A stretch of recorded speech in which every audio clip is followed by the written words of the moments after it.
Assalamualaikum warahmatullahi wabarakatuh. Alhamdulillah rabbil alamin wassalatu wassalamu ala asyrafil anbiya wal mursalin sayyidina Muhammad wa ala alihi washabbihi ajma'in. Rabbi shrah li sadri wa yassir li amri wahlul 'uqdatam min lisani yafqahu qawli. Amma ba'du. Kita sambung kitab kita ni Sahih Fiqh Sunnah karangan Abu Malik Kamal bin As-Sayyid Salim. Sahih Fiqh Sunnah karangan Abu Malik Kamal bin As-Sayyid Salim. Dalam bab hudud ni kita bincang. Jadi kita telah bincang beberapa perkara tentang khamar arak. Sekarang ni kita nak bincang pula hal-hal yang menetapkan had khamar bagi pelakunya. Macam mana dia boleh dikenakan hukum had? Pelaku dia boleh dijatuhkan hukuman had sebab apa? Boleh jatuh hukum had lah sebab apa dah. Okay, pertamanya pengakuan pelaku. Maksudnya pengakuan seseorang bahawa ia telah meminum khamar, minum arak. Jadi dia sendiri mengaku. Terkait pengakuan ini cukup sekali pengakuan saja menurut pendapat para ulama secara umum. Sekali mengaku pada dah. Tidak isyaratkan bersama-sama pengakuan tersebut adanya bau mulut. Jadi bau arak lah, alkohol di mulutnya atau arak lah. Menyelisih pendapat Abu Hanifah. Kerana boleh jadi dia mengakui hal itu setelah bau minuman tersebut hilang darinya. Jadi Abu Hanifah, tak tahulah, mungkin dia kata kena masa bila-bila bau. Tapi kiranya pada dah. Jumhur ulama kata pada dah. Sekadar dia mengaku dia minum arak, dia boleh dikenakan hukum had. Yang kedua, kena ada bukti dan saksi dah. Maksudnya ada kesaksian dari dua orang Muslim yang adil. Dia menyebutkan bahawa itu merupakan minuman yang memabukkan. Dia nampak, dia ngaku tengok dia tu minum arak. Nampak dah dengan mata kepala dua orang saksi dah. Keduanya tidak perlu menjelaskan jenis minuman tersebut. Tidak juga menyebutkan ada atau tidaknya paksaan. Juga tidak perlu menyebutkan pengetahuannya bahawa minuman itu memabukkan. Kerana secara zahir hal itu dilakukan atas pilihannya dan pengetahuannya. Jadi atas pengetahuan si peminum lah. Jadi orang tu nampak, tu macam botol arak dah. Tertipu nak kan, tapi dia sekurang-kurangnya zahir nampak dah. Lepas tu nampak pun mabuk kat. Kira arak tak. Diriwayatkan dari Husain bin Munzir, dia berkata, aku menyaksikan Al-Walid bin Uqbah dibawa ke hadapan Uthman bin Affan setelah menunaikan salat subuh 2 rakaat. Kemudian Al-Walid bertanya kepada orang-orang, apakah aku menambah solat pada kalian? Dia jatuh iman masa Al-Walid bin Uqbah ni. Lepas tu minum arak dah. Dia jadi ngarut rakaat tak ingat dah. Maka bersaksilah dua orang atasnya. Salah seorang dari keduanya adalah Humran bin Aban. Ia menyatakan bahawa Al-Walid telah meminum khamar. Adapun yang satu lagi bersaksi bahawa ia melihatnya muntah. Waktu yang mana nampak minum arak, so lagi tu nampak muntah arak dah. Kali muntah lain lah, muntah biasa ni muntah arak ni. Lantas Uthman berkata, sungguhnya dia tidak mungkin muntah jika dia tidak minumnya. Lalu Uthman berkata, wahai Ali, bangun dan deralah dia. Ali lantas berkata, wahai Hasan, bangun dan deralah dia. Subhanallah pula ni. Lalu Al-Hasan berkata, serahkanlah pekerjaan yang berat pada orang yang dapat menguasainya. Seolah Al-Hasan merasakan keberatan untuk itu. Lalu ia berkata, wahai Abdullah bin Ja'far, berdirilah, deralah dia. Lalu ia pun menderanya, sementara Ali sendiri menghitungnya hingga 40 kali cambukan. Lalu Ali berkata, berhenti. Hadis sahih, hadis riwayat Muslim telah berlalu. Jadi Uthman dan Ali menerapkan kesaksian dua orang tersebut meskipun keduanya tidak memperincikan dengan detail terkait sesuatu daripada apa yang kami sebutkan. Jadi tidaklah detail mana nak nampak bukti itu cukup. Orang tu orang jujur, saksi tu orang yang baik dan dikenali baik.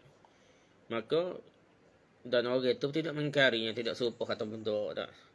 Jadi terus dia boleh dihukum had. Apakah bau mulut atau muntah pelaku termasuk bukti yang valid yang diterima pakai dah.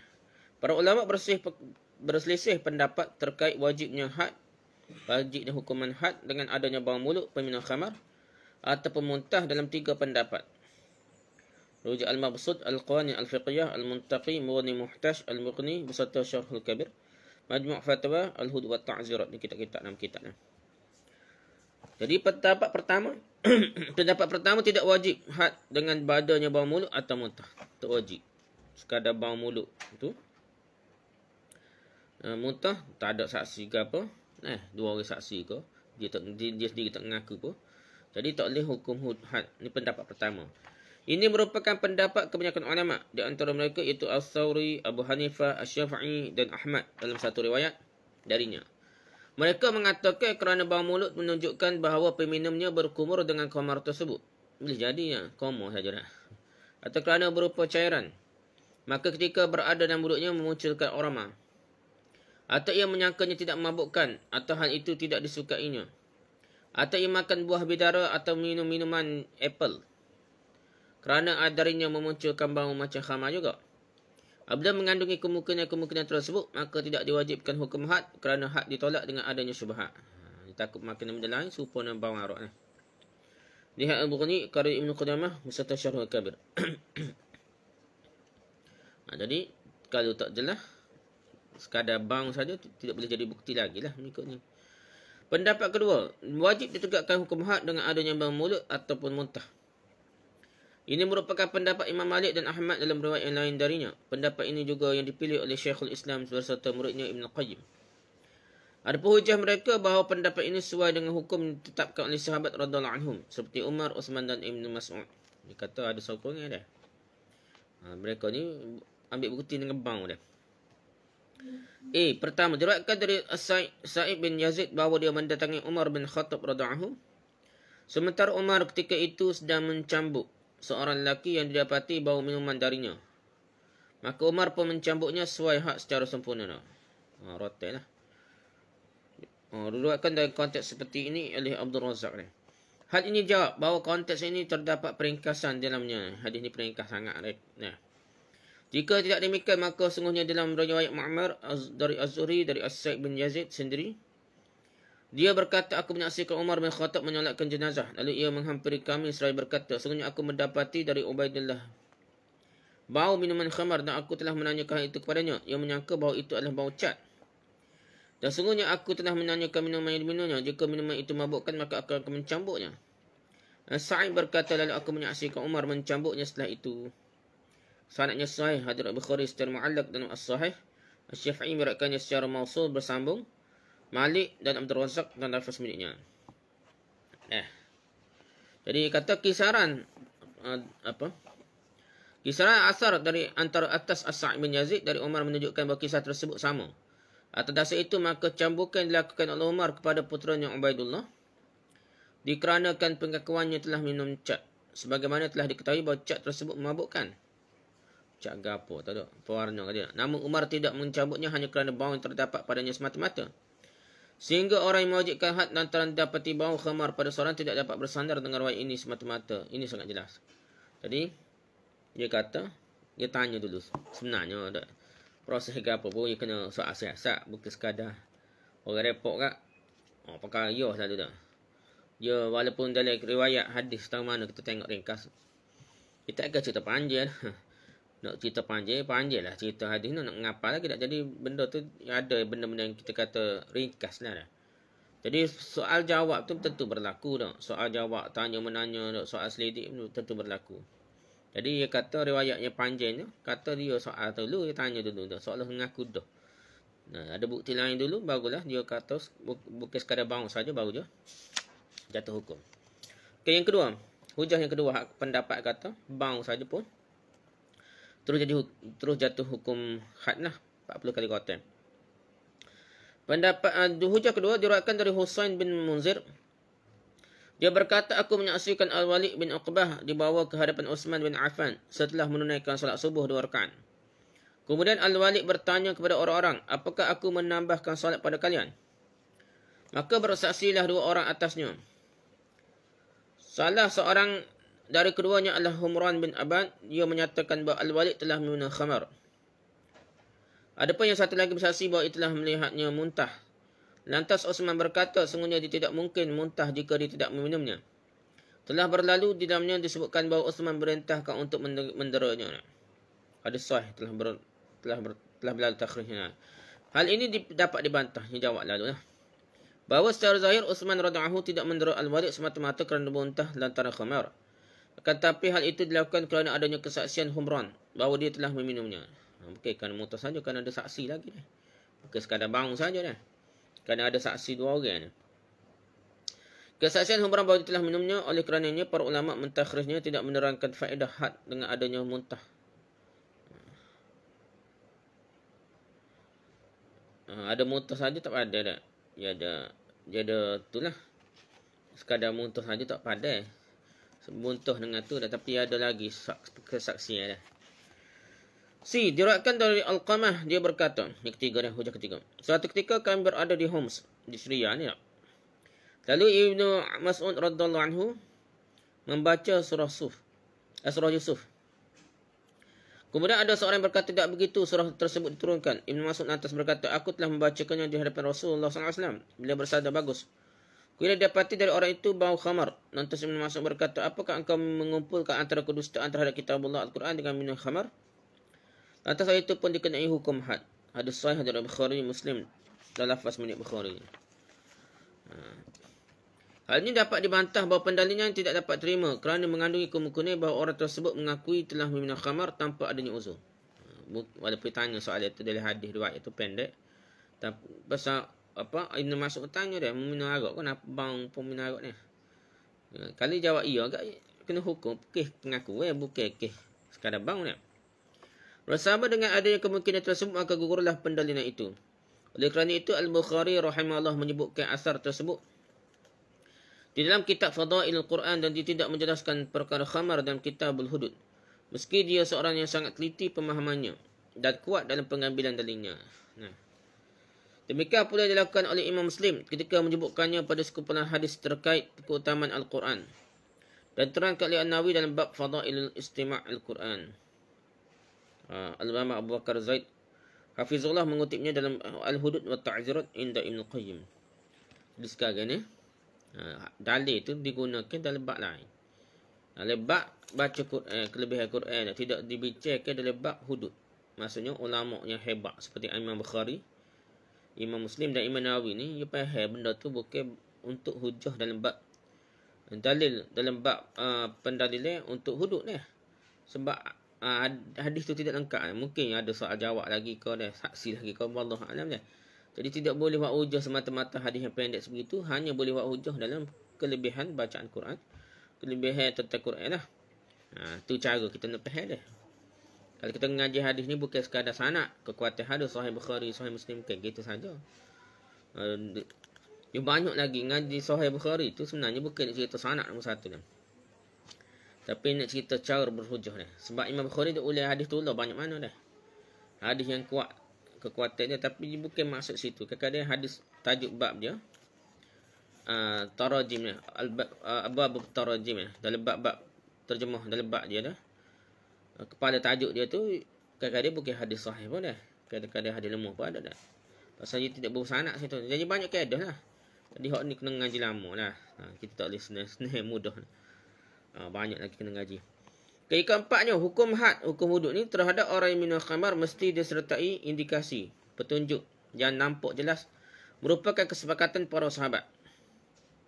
Kalau tidak diketahui adanya kalangan sahabat yang menyelisih hukum yang diberlakukan oleh Umar dan Ibn Mas'ud radhiyallahu anhuma sebagaimana telah lalu disebutkan. Syekh ni pun jawab, hal ini dibantah bahawa telah dinukilkan pada Al-Ismaili dari Ali bahawa dia mengingkari Ibn Mas'ud kerana perbuatannya telah mencambuk seorang yang diduga minum khamar lantaran didapati baunya semata-mata tanpa ada saksi yang bersaksi atas hal itu. Riwayat ini disebutkan oleh Al-Hafiz dalam Fathul Bari. Ada kritik juga lah Fathul Bari, bukan ijma'. Okey, pendapat ketiga pula, hukum had kerana adanya bau alkohol tidak diwajibkan kecuali dengan adanya indikasi kuat. Ada bukti yang kuat kepada hal itu yang dapat menafikan syubhat. Maka ketika itu barulah had ditegakkan.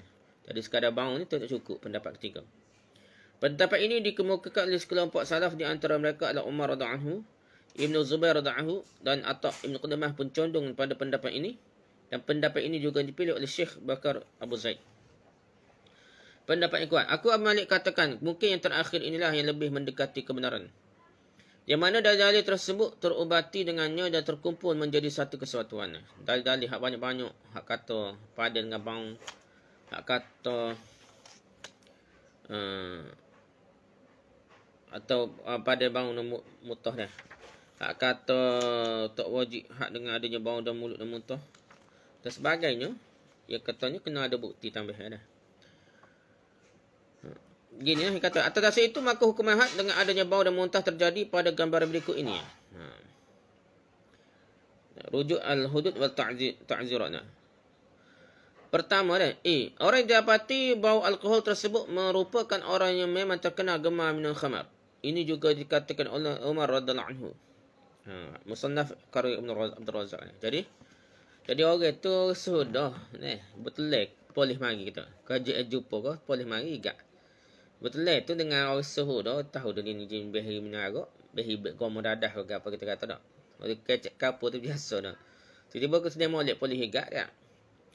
Jadi itu jadi bukti tambahan dah. Jadi bukti tambahan dah. Yang kedua dah, didapati sekelompok orang fasik yang sedang minum khamar. Lalu sebahagian mereka ada yang mabuk, sedangkan sebahagian lagi tercium bau alkohol dari mulutnya. Maka mereka semua dikenai hukum had. Ini juga dikatakan oleh Umar bin Aziz dan Atta'. Di Muhaddihat Musnad Asy-Syafi'i dan Musannaf Abdul Razak. Ini pun bukti tambahan. Puak-puak ni memang geng-geng tak semaya beg kau gapo lah. Ataupun jenis memang tempat tu disko tempat ada agak semua. Dan pula tempat tu memang tempat orang minum arak. Tiba-tiba orang ni memang mabuk. Mabuk ni tak apalah, bukti jelas ni. Ada satu lagi bau mulut dia, bau alkohol, dia bau arak ni. Dia tak mabuk dah. Dia tak ada mabuk lagi. Tapi bau arak. Jadi benda ni bukti yang kuat. Sebab tempat tu memang tempat minum arak dah. Jadi ini dia kata bukti tambahan, maksudnya penguat lah. Menafikan syubhat. Yang ketiga, di samping bau alkohol itu terdapat bekas mabuk dan muntahan. Sebahagian disebutkan oleh Ibnu Qutaybah. Jadi bekas mabuk dan muntah tu tambah bukti tambahan lah, tambah telah lah. Yang keempat, dibentangkan dua orang saksi atas pelakunya. Salah seorang saksi melihat pelakunya minum dan yang lain yang mencium bau alkohol darinya atau melihatnya muntah, sebagaimana pada kisah Utsman tersebut. Jadi ada saksi pula dah. Adapun hak semata-mata kerana adanya bau alkohol dan semisalnya, maka sungguh telah tetap ada yang menunjukkan bahawa hal itu tidak mewajibkan had di zaman Nabi SAW. Demikian itu sebagaimana dalam hadis Ibn Abbas radhiyallahu anhu. Dia berkata, seorang peminum khamar, lalu ia pun mabuk. Lantas ia sempoyang di jalan menurun. Kemudian ia bertolak menuju Nabi SAW. Maka ketika ia bersebelahan dengan rumah Al-Abbas, ia tergopoh-gopoh masuki rumah Al-Abbas, sehingga Al-Abbas pun menahannya. Al-Abbas lantas menceritakan hal itu kepada Nabi SAW. Maka Nabi SAW pun tertawa. Lalu beliau bertanya, benarkah dia melakukan itu? Beliau tidak merintahkan apapun terkait hal itu. Sanadnya dhaif. Soalan riwayat ini sanadnya dhaif. Al-Khattabi berkata, mungkin saja hal itu mengandungi makna bahawa orang tersebut tidak dihukum setelah memasuki rumah Al-Abbas radhiyallahu dengan tujuan agar tidak tetap had atasnya dengan pengakuan darinya atau kesaksian orang yang adil, akan tapi ia hanya dijumpai sempoyangan di jalan menurun sehingga terhuyang dia sempoyangan sehingga disangka bahawa dia mabuk. Maka Rasulullah SAW tidak menyikapi hal itu darinya dan meninggalkannya di atas hal itu, wallahu a'lam. Jadi ada kemungkinan dia mabuk tu, tak ada orang report, tak ada bukti bertambah, jadi dia pakai biar gitulah mikir riwayat, tapi hadis dhaif lah. Jadi sekadar mabuk napuk dak. Belum tentu lagi boleh terus dihukum had dah. Kena saksi dia lagi lah, kena ada saksi, kena gapo dah. Apakah seorang yang mabuk dikenai hukum had ketika keadaannya masih dalam keadaan mabuk dan setelah dia sedar? Al-Muhalla Al-Mughni. Umar bin Abdul Aziz, Asy-Sya'bi, Ats-Tsauri, Abu Hanifah dan Syafi'i berpendapat bahawa seorang yang mabuk tidak dikenai hukum had sampai ia sedar dari mabuknya. Jadi pendapat ramai ni kata tunggu ia sedar dulu baru timbuk dia. Hujah mereka bahawa tujuan dari had adalah untuk menghinakannya dan memberikan kesan jera, kesan ganjaran. Dan semua itu dapat terwujud manakala had ditegakkan ketika dia sedar. Maksudnya sedar baru serah dia. Masa mabuk kan tak khabar-khabar kan. Maka hendaknya hukuman itu ditunda untuk sementara waktu kerana orang yang dalam keadaan mabuk tidak mampu menggunakan akalnya ketika itu. Sekelompok orang lain mengatakan bahawa pelakunya langsung dicambuk ketika ditangkap. Pendapat ini dikemukakan oleh Ibn Hazm. Dia berkata kerana Nabi SAW ketika didatangkan kepadanya seseorang yang telah minum khamar dan mengakui perbuatannya, maka beliau langsung menderanya tanpa menunggu ia sedar terlebih dahulu. Satu pendapat yang tidak boleh dimasukkan ke dalam khabar kuat, sehingga yang wajib adalah ditegakkan had ketika pelakunya didatangkan. Kecuali bila ia sama sekali tidak merasakan apa-apa dan tidak difahami apa-apa pun dari perkataannya, maka ketika itu tundalah hukumannya sampai dia dapat merasakannya. Dia pendapat Ibn Hazm lah. Tengok keadaan lah. Yang pentingnya kalau bawa khabar tu boleh tu nak otak tak. Mabuk sikit. Kalau mabuk kuat kak, tunggu dulu nak. Okay, duduk bersama para pemimpin khamar. Apakah orang yang tidak minumnya pun dikenai hukum had juga? Duduk sekali tu. Duduk majlis orang menaguk lah. Dia rujuk al-muhallaq dan kasyaful qina'. Diharamkan duduk bersama-sama para pemimpin khamar sementara mereka sedang minumnya, atau juga menghadiri jamuan makan yang dihidangkan minuman yang mabukkan di dalamnya. Ada agak sekali bersama-sama. Baik khamar maupun selainnya. Ada babi ke, ada agak ke, ada benda-benda haram. Kita Islam tak duduk sekali lah. Majlis tu lah. Tak boleh majlis betul-betul Cina, India, saya kita kat duduk sekali. Ada agak tak usah duduk sekali dan ada majlis atas meja yang ada benda-benda haram tu dah. Hal ini berdasarkan sabda Nabi sallallahu alaihi wasallam, "Man kana yu'minu billahi wal yawmil akhir fala yaq'ud 'ala ma'idatin yushrabu 'alaiha al-khamr." Barang siapa yang beriman kepada Allah dan hari akhir, maka hendaknya dia tidak duduk pada jamuan yang dihidangkan khamar padanya. Hadis Hasan dengan jalurnya, hadis Tirmizi, Abu Daud, Ahmad dan Ad-Darimi, padanya terdapat jalur yang kesemuanya dapat menjadikannya hasan. Lihat al-Irwa. Jadi kalau beriman jangan duduk bersama dalam majlis yang ada arak dah. Jadi kita kena tu lah, kena buat. Dan kita kena elok majlis-majlis walaupun ada orang bukit Islam. Kita minum rumah lah dan kita majlis ada orang Islam ni, kita supaya minum dia pun boleh minum halal. Dan kita pun boleh minum. Jadi tak usah ada benda-benda arak tu tak. Nak minum arak, minum rumah lah dah. Kalau majlis sama lah, majlis bersama lah. Diharamkan atas seorang Muslim yang mukallaf yang dibawani syariat memberikan minum khamar kepada orang lain. Sekalipun orang yang diberi minum itu adalah anak kecil, orang gila ataupun orang kafir. Jadi kita ni orang Islam, walaupun kita kata dia tak dosa orang kafir tak, minum arak, orang gila tak dosa minum arak. Jadi kita nak beri minum boleh ke tak? Tak boleh juga. Haram juga. Hal ini berdasarkan sabda Nabi sallallahu alaihi wasallam, "La'anallahu al-khamra wa syaribaha wa saqiyaha wa ba'i'aha wa mubta'aha wa 'asiraha wa mu'tasiraha wa hamilaha wal mahmulata ilaih." Allah melaknat khamar, peminumnya, wa syaribaha, wa saqiyaha, penjualnya, pemberi, penuangnya, wa saqiyaha, penuangnya, wa ba'i'aha, penjualnya, wa mubta'aha, pembelinya, wa 'asiraha, pemerasnya, wa mu'tasiraha, orang yang minta untuk memerasnya dah. Pemerah ni pembuat lah. Orang yang minta untuk memerasnya, orang yang minta buat lah. Wa hamilaha, pembawanya. Wal mahmulata ilaih, dan orang yang diminta dibawakan untuknya. Habis kau kait ni. Bukan orang tu buai kau, orang tu order kau, orang transport gapo semua kau, orang yang melibatkan kau kena laknat belaka dah. Sampai 10 orang ni, 10 karo di sini. Hadis sahih hadis Abu Daud dan Ibn Majah. Jadi para ulama tersebut berselisih pendapat terkait orang yang tidak meminumnya. Dari orang yang satu majlis dengan peminum khamar, apakah mereka juga dikenai hukum had? Khilaf. Diriwayatkan dari Ibnu Amir dan Marwan bin Hakam bahawa orang yang duduk bersama peminum khamar dikenai hukum had juga, berupa cambukan meskipun ia tidak ikut meminumnya. Ini pendapat daripada Ibnu Amir dan Marwan bin Hakam. Pendapat yang kuat adalah orang tersebut tidak dikenai hukum had kerana had ditetapkan pada jenis-jenis tertentu. Di antara mereka adalah peminum khamar. Adapun selainnya, maka tidak pernah ada dalam Al-Quran hadis ijma' dan tidak juga perkataan para sahabat terkait kewajipan hukum had ke atasnya. Kalau kenapa hukum ta'zir, tapi tak boleh nak kata hukum hudud, hukum had. Abu Malik berkata, namun kehendaknya orang yang hakim menjatuhkan hukuman ta'zir kepada orang duduk bersama-sama peminum khamar demi kemaslahatan masyarakat. Wallahu a'lam. Jadi pemerintah, hakim boleh jatuh hukum ta'zir, tapi tak boleh kata hudud lah. Sebabnya bukan menagak, duduk bersama saja lah. Jadi nak beri pengajaran, tak beri duduk sekali ni, orang masyarakat suruh takut, bolehlah jatuh hukum ta'zir, bukan hukum hudud lah. Okey, had mencuri. Definisi mencurinya. Kita masuk bab curi pula. Mencuri secara bahasa berarti mengambil sesuatu yang bukan milik seseorang secara sembunyi-sembunyi. Adapun secara istilah, mencuri adalah mengambil harta terlarang milik orang lain yang diambil dari tempat penyimpanannya atau semisalnya tanpa ada syubhat dan dilakukan dengan cara sembunyi-sembunyi. Kasyful Qina' karya Al-Bahaqi. Hukum mencuri dan hukumannya. Mencuri termasuk dosa yang besar. Para ulama sepakat bahawa hukum mencuri adalah haram. Adapun hukumannya telah ditetapkan dalam Al-Quran, Sunnah dan Ijma'. Penjelasannya adalah sebagai berikut.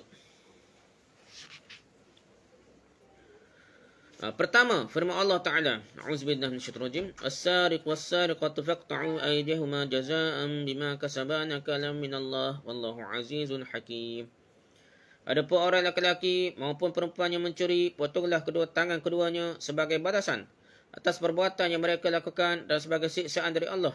Dan Allah Maha Perkasa lagi Maha Bijaksana. Surah Al-Ma'idah surah ke-5 ayat 38. Yang kedua, diriwayatkan dari Abu Hurairah radhiyallahu bahawa Nabi sallallahu alaihi wasallam bersabda, "La'anallahu as-sariqa yasriqul baydah fatuqta'u yaduhu wa yasriqul habla fatuqta'u yaduhu." Allah melaknat pencuri yang mencuri telur hingga tangannya dipotong, dan orang yang mencuri tali hingga tangannya dipotong. Hadis sahih dari Bukhari dan Muslim. Curi telur pun dah potong kalau ikut agaknya. Yang ketiga, diriwayatkan dari Ibnu Umar radhiyallahu anhu bahawa Rasulullah SAW pernah memotong tangan seorang yang mencuri sebuah perisai seharga 3 dirham. Curi perisai, perai alian. Hadis sahih dari Bukhari Muslim. Diriwayatkan dari Aisyah radhiyallahu anha bahawa Nabi SAW bersabda, "Walladzi nafsi biyadihi law anna Fatimah binta Muhammadin saraqat laqata'tu yadaha." Demi zat jiwaku berada dalam tangannya, sekiranya Fatimah binti Muhammad mencuri, tentu aku sendiri yang akan memotong tangannya. Dia sahih dari Bukhari dan Muslim.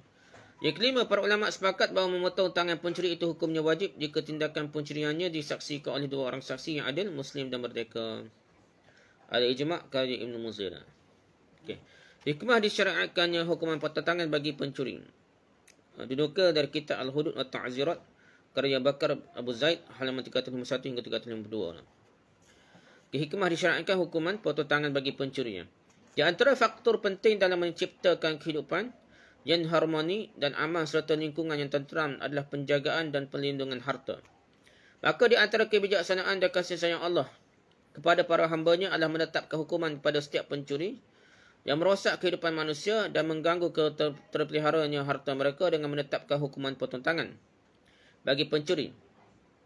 Ketentuan ini terdapat dalam Al-Quran yang menyebutkan secara tegas dan jelas. Allah Ta'ala berfirman, "Was-sariqu was-sariqatu faqta'u aydiyahuma jazaa'an bima kasaba nakalan minallah wallahu azizun hakim."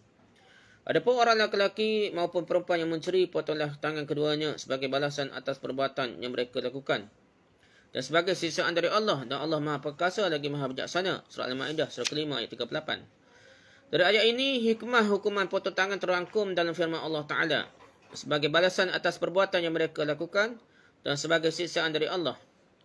Allah Ta'ala menjelaskan bahawa hukuman potong tangan adalah hukuman yang sesuai dan balasan yang setimpal bagi pencuri, yang tidak kurang maupun berlebihan. Allah Ta'ala tidak menjadikan hukuman cambuk sebagai hukuman bagi pencuri, kerana hukuman tersebut merupakan balasan yang kurang sepadan dengan kejahatan yang dilakukan oleh pencuri. Namun Allah Ta'ala juga telah tidak menjadikan hukuman mati kepada pencuri kerana hukuman tersebut terlalu berlebihan atas kejahatan yang dilakukannya. Mengenai hal ini, Ibn Qayyim mengatakan, hukuman potong tangan bagi pencuri lebih berat dan lebih membuat jera daripada hukuman cambuk. Pencurian tidak sampai pada kejahatan yang patut mendapat hukuman mati, sehingga hukuman potong tangan merupakan hukuman terbaik. Yakni memisahkan anggota badan yang digunakan sebagai sarana perbuatan yang menyakiti manusia dan mengambil harta mereka. Ibn Qayyim juga menyatakan dalam perkara pencurian tidak ditetapkan hukuman yang menghilangkan nyawa manusia. Penetapan aturan syariat yang sesuai dengan nama dan sifat Allah itu didasarkan pada hikmah, kasih sayang, kebaikan dan keadilannya.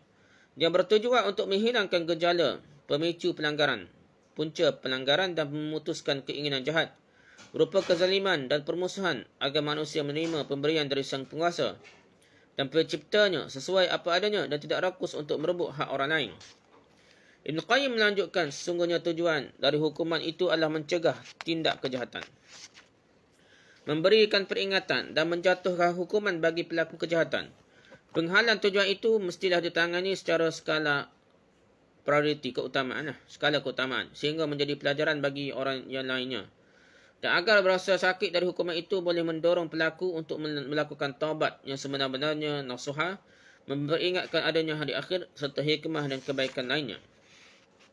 Selain itu, hukuman dalam pencurian juga mengandungi makna lain. Bahawa pencurian itu hanya dilakukan oleh pencuri secara sembunyi-sembunyi sebagaimana tercermin dari namanya. Atas dasar ini orang-orang Arab mengatakan fulan yanzuru ila fulan musaraqatan. Fulan mencuri pandang kepada si fulan. Kalimat ini diucapkan jika ada seorang melihat pada orang lain dengan sembunyi-sembunyi. Kerana tidak ingin perbuatannya diketahui, pencuri melakukan aksinya dengan sembunyi-sembunyi, menyelinap dan takut ulahnya diketahui, lalu dia dihukum kerana perbuatannya itu jika tertangkap. Selain itu, pencuri biasanya punya cara untuk meloloskan diri jika mengambilkan sesuatu dia. Dua tangan manusia seperti sayap burung yang membantunya untuk terbang. Oleh kerana itu, ungkapan wasaltu janah fulan, saya telah sampai di sayap fulan, maksudnya saya melihat fulan berjalan sendirian, lalu saya bergabung dengannya untuk menemaninya. Maka jika pencuri dihukum dengan dipotong tangannya, itu sama halnya dengan burung yang dipotong sayapnya. Ini merupakan cara mudah untuk menghalangi seseorang melakukan pencurian sekali lagi. Sekat dia kerat tangan, telah mencuri dia.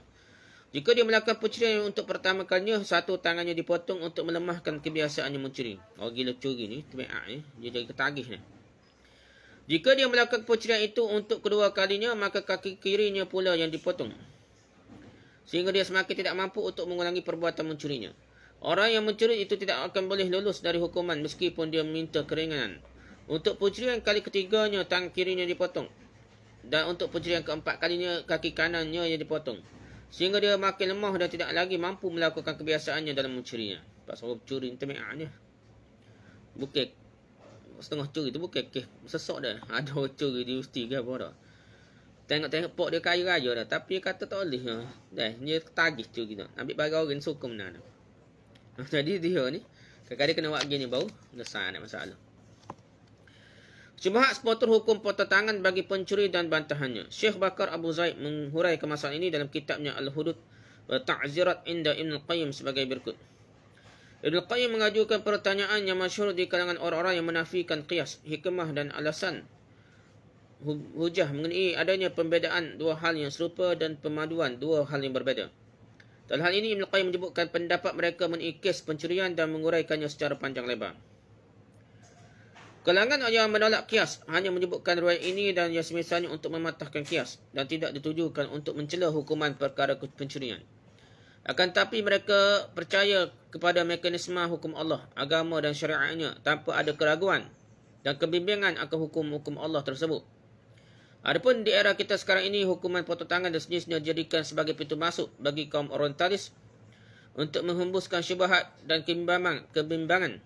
Tidak hanya pada hukum potong tangan untuk pencuri, tetapi juga untuk memprovokasi kaum muslimin yang lemah imannya dan jauh dari komitmen keislamannya agar meninggalkan Islam secara keseluruhannya. Dia buat modal tengkuk tak dia kata zalim lah, lah, curi sikit ni kuat tangan lah gapo suk tangan. Dia boleh kecek gitu dah. Orang-orang tadi orang putih ni masuk ke dalam dunia Islam, royak ke orang hak apa semangat kebaratan ni menyebabkan mereka setakut dah. Akan tetapi kami katakan dengan penuh keyakinan mana mungkin mereka dapat melakukan itu sedangkan Allah Ta'ala telah menetapkan hal ini dalam firman-Nya, Inna nahnu nazzalna dzikra wa inna lahu lahafizun. Sesungguhnya kamilah menurunkan Al-Quran dan pastilah kami pula yang akan meliharanya. Surah Al-Hijr, surah ke-15, ayat 9. Gitulah. Kadang-kadang benda ni orang besar je dah. Macam lah ni ada gaya-gaya dah. Covid ramai.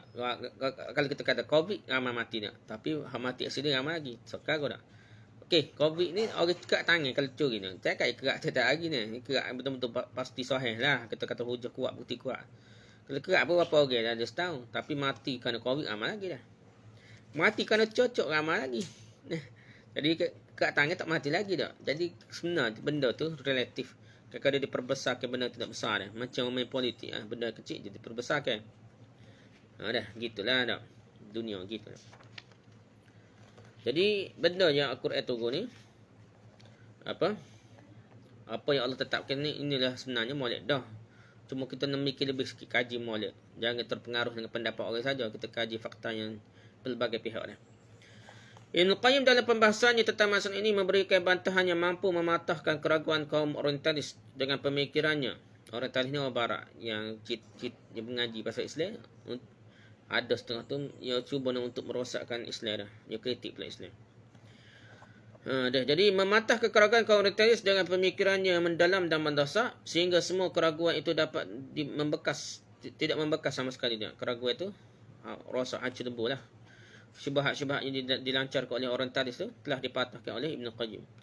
Berikut ini kami sampaikan syubhat beserta sanggahannya demi menerapkan nilai yang terkandung dalam firman Allah Ta'ala. Liyahlika man halaka an bayyinah wa yahya man hayya an bayyinah wa innallaha sami'un 'alim. Iaitu agar orang yang binasa itu binasa dengan bukti yang nyata dan agar orang yang hidup itu hidup dengan bukti yang nyata. Sungguhnya Allah Maha mendengar lagi Maha mengetahui. Surah An-Fal surah ke-8 ayat 42. Jadi kita berhujah berdebat ni biar jelas tu kan. Demo ni bukan sesak bukan sesak sikit biar sesak sungguh dah. Orang betul ni kalau kita betul lah, moga-moga kita betul.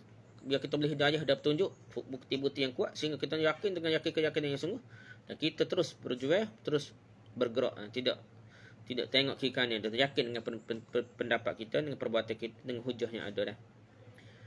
Okey, pertama, keberatan pertama, hukuman potong tangan hanya akan menimbulkan bahaya dan kesengsaraan bagi pencuri sahaja. Bantahan Ibn Qayyim menyesalkan orang yang menaruh rasa kasihan pada pencuri yang mengatakan bahawa hukum potong tangan hanya akan menimbulkan bahaya dan menyengsarakan orang yang dipotong tangannya. Dalam hal ini Ibn Qayyim menyampaikan bantahan sebagaimana berikut. Jika tangan pencuri dipotong, maka yang terlihat sekilas bahawa memotong tangan itu akan membuat bahaya bagi pencuri. Padahal akan menimbulkan kebaikan bagi masyarakat yang banyak kerana terwujudnya penjagaan harta mereka dan terhindarnya mereka dari bahaya. Selain itu, baik juga bagi orang yang diserahi pelaksanaan hukuman potong tangan kerana dia telah melaksanakan perintah dan hukum Allah. Pelaksanaan hukum ini secara umum memberikan kebaikan kepada hamba Allah.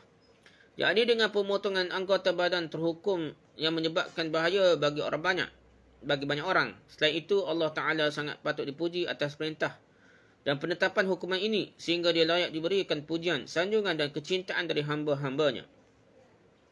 Bukankah hukuman potong tangan bagi pencuri itu merupakan kebaikan, pelajaran dan tindakan terpuji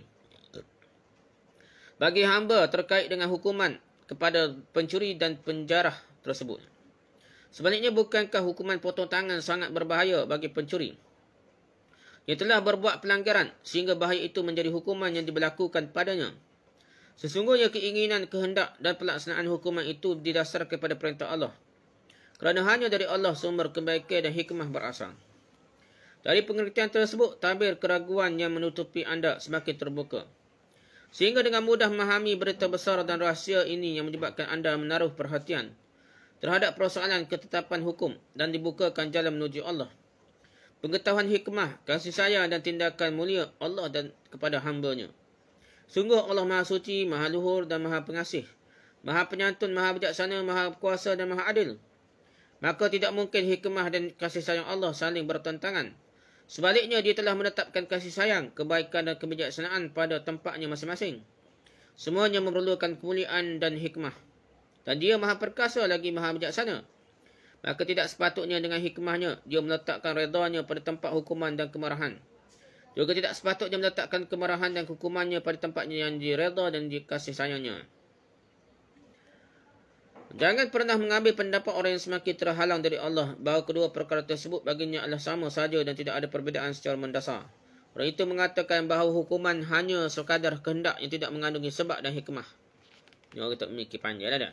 Renunglah Al-Quran dan dari awal hingga akhir Al-Quran sudah cukup untuk menolak, mengesampingkan dan membersihkan syubhat tersebut dari diri manusia. Allah Ta'ala berfirman, "Afanaj'alul muslimina kal mujrimin ma lakum kaifa tahkumun?" Apakah patut kami memperlakukan orang Islam itu seperti orang yang berdosa, orang kafir? Mengapa kamu berbuat demikian? Bagaimana kamu mengambil keputusan? Surah Al-Qalam, surah ke-8, ayat 35 hingga 36. Tekak kita nak sama tak? Orang kafir dengan Islam. Orang Islam ni habis-habis kagak ya ada anak kunci ni. Anak kunci nak buka pintu syurga paling kurang lah tak? Ni ada kunci pun tak ada. Lepas tu nak masuk syurga juga orang kafir tak? Dia ni sembah tokong ni, sembah berhala, tidak menyembah Allah, mensyirikkan Allah dah. Lepas tu ayat sama dah. Dia berzina, dia menagak. Dia kata sama dengan orang yang bersabar, tak menagak, tidak berzina dah. Itu tak sama dah. Begitu juga orang curi ni, dia tak kira kebajikan curi, kebaikan orang yang tidak kena curi bagi dia, tak fikir pun tak. Ni songsa ni. Begitulah orang pemikiran ramai juga pemikir ni. Lah ni dah ada Ustaz Nudruh gapo duk berdebat dengan pokok sesak ni nak. Geng lepak lah, geng LGBT nak gapo. Kau ada canggut dah. LGBT geng canggut dah. Dia boleh fikir untuk keadilan dah. Dia kait nak kata orang Arab pada dah LGBT macam-macam dah dia kait dah. Jadi sebenarnya cara berfikir dia salah dah. Firman Allah Ta'ala, am hasibal ladzina jtarahu as-sayyiati an naj'alahum kal ladzina amanu wa 'amilus salihati sawa'an mahyahum wa mamatuhum sa'a ma yahkumun. Apakah orang yang melakukan kejahatan itu mengira bahawa kami akan memperlakukan mereka seperti orang yang beriman dan yang mengerjakan kebajikan, iaitu sama dalam kehidupan dan kematian mereka? Alangkah buruknya penilaian mereka itu. Surah Al-Jasiyah surah ke-45 ayat 21. Dia serupa dia. Orang tak curi dengan orang curi. Orang baik dengan orang tak baik dah. Jadi kira kena jaga kebajikan lebih hal. Kadang setengah tu dia lah mikir gitu. Kadang orang ngaji sekolah sembahyang ni tak boleh biasa dah. Boleh petipik orang kita boleh cara boleh biasa. Jadi ada benda yang kita tengok tidak sepatutnya lah dah. Gitulah dah. Ada benda-benda ni hukumnya ni. Kalau ikut cara putih ni, kalau ada kebajikan dalam penjara tu pun istana tu. Dengan mewah dengan apa tu. Orang lain perlu lebih susah duduk luar daripada duduk dalam penjara tu. Sebab itu kita kena pandai-pandai lah. Jangan duk fikir satu pihak saja. Fikir-fikir pelbagai pihak. Begitu tuduh teroris segapo tu. Orang Islam teroris segapo. Pertama, fakta banyak tu. Konspirasi lah. Fitnah ni. Tuduh Osama bin Laden. Yang keduanya, kalau betul, kalau teroris mabuk, kena fikir juga orang Johor nak tu dah. Mereka ke seluruh negara-negara umat Islam dah. Bagaimana dia bunuh umat Islam. Jadi kalau mereka memberontak pun tak pelik dah. Jadi kena fikir berlaku lah. Kena tengok dua-dua pihak. Jangan tengok sepihak dah.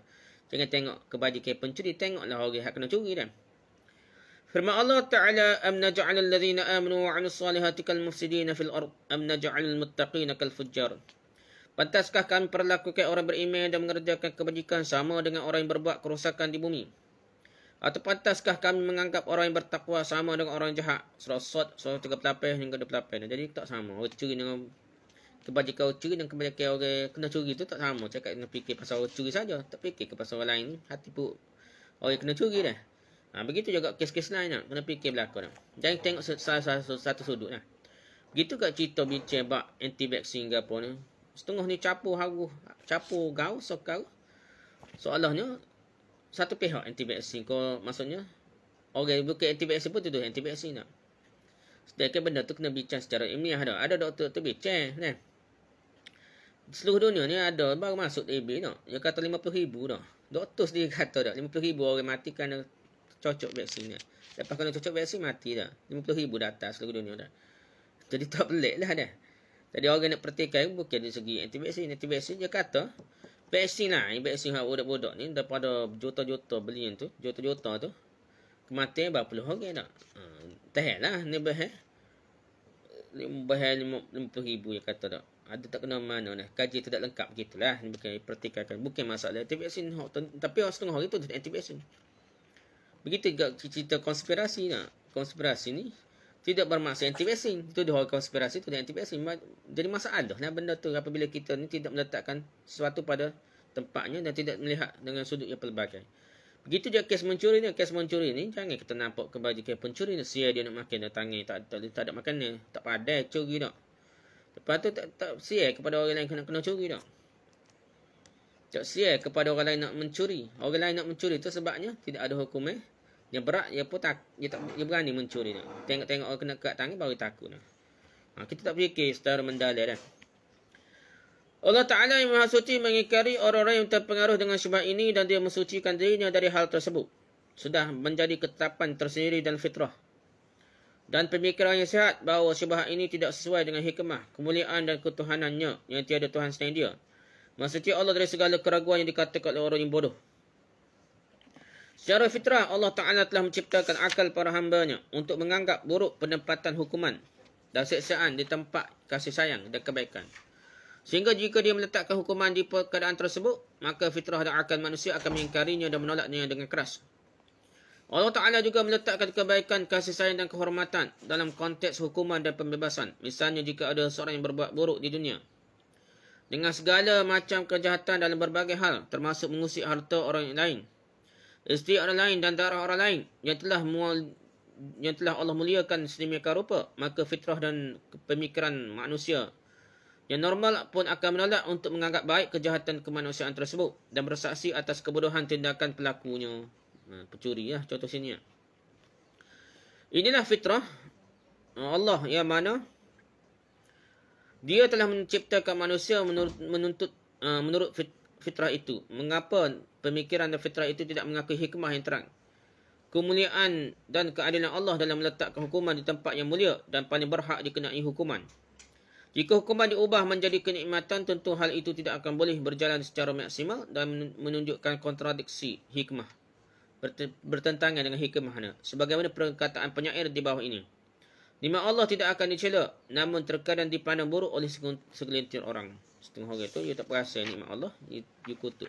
Tidak menghargai nikmat Allah. Pancing, mana kita? Okay.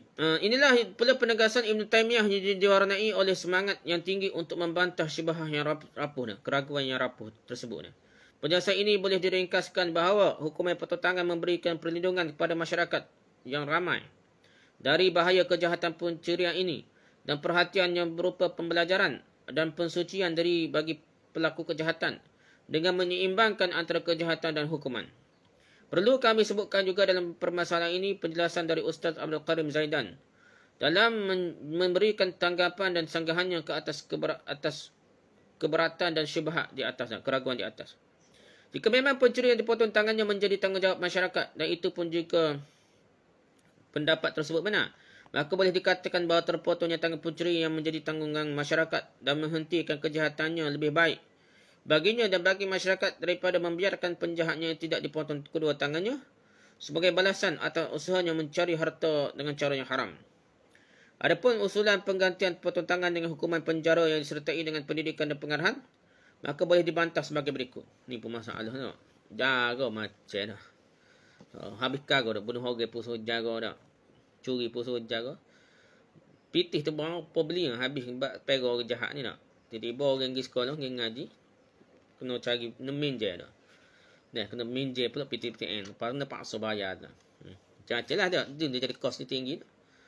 Baca kos sistem perhambaan dulu. Sistem perhambaan dulu pun maksud je untuk mengurangkan kos kerajaan dah. Dan ni banyak kos-kos tambahan dah. Ni gaya doktor. Doktor pun doktor yang sangat diperlukan oleh negara sekarang ni dah. Hartal dah masalah. Nak serap kejahatan tetap tak boleh. Sama ada diberhentikan apabila tamat tempoh kontrak. Ataupun disambung balik dah. Jadi perbincangan lagi. Jadi masalah. Macam mana kos-kos yang tidak perlu ditanggung oleh kerajaan kita. Terpaksa kita tanggung dah. Jadi begitu juga sini dah. Tidaklah semata-mata penjara secara penyelesaian. Kadang penjara tu lebih baik dah. Saya ingat Jepun dulu. Buat program TV tu ada orang tu. Dia akan buat salah dah. Supaya dia boleh masuk jail dah. Masuk jail sama dah. Dia masuk jail tu sangat gembira sangat dia dah. Apabila nak habis tempoh tubik penjara, sedih pula muka dia dah. Sedih dah. Tubik luar penjara, dia buat jahat pula. Curi laga apa, masuk jail pula dah. Orang tanya, apa dia kata? Dia kata dia malas buat kerja dah. Dia tak pandai buat kerja, tak pandai cari kerja. Kalau dia penjara, makan free, dia tidur free lah. Kalau keluar penjara, dia kena usaha sendiri, kena bekerja dah. Jadi, ni masuknya TV Jepun cerita ni dah. Jika kita mengelilingi penjara dan menghitung persakitan yang dijebloskan ke dalam penjara, maka bolehlah kita lihat bahawa jumlah mereka justru semakin bertambah-tambah. Penjara tidak mampu mencegah tindak pencurian, melainkan hanya sedikit sekali pengaruhnya. Pada kenyataannya, penjara justru menjadi tempat yang tenang bagi mereka untuk saling berkumpul, berunding dan saling bertukar-tukar fikiran tentang nasib masing-masing terkait dunia pencurian dan kejahatan. Kata masalah puan ni, masuk jago pupuk dia dah. Set-set profesional mencuri. Dan dia belajar saling kongsi-mengongsi teknologi kemahiran mencurinya. Dan tubik jaga berapa bulan duk jaga kau, berapa tahun kau, bila berapa bulan jaga, tubik kau. Oh, kau hebat mencuri dah sebab dia ada teknik terkini dah. Dah.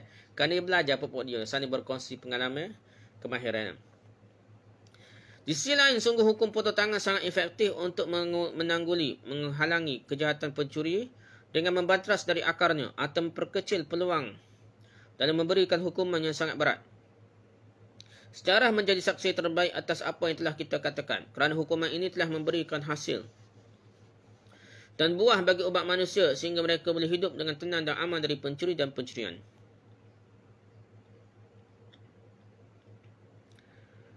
Sekat tu saja dulu . panjang dah lama ni. Kita sambut lepas ni ada lagi banyak lagi jawapan dia dah. Syubhat dan jawapan dia. Dah. Wallahu a'lam. Subhanakallah bihamdika subhanakallah bihamdika subhanakallah. Asyhadu an la ilaha illa anta astaghfiruka wa atubu ilaik. Assalamualaikum warahmatullahi wabarakatuh.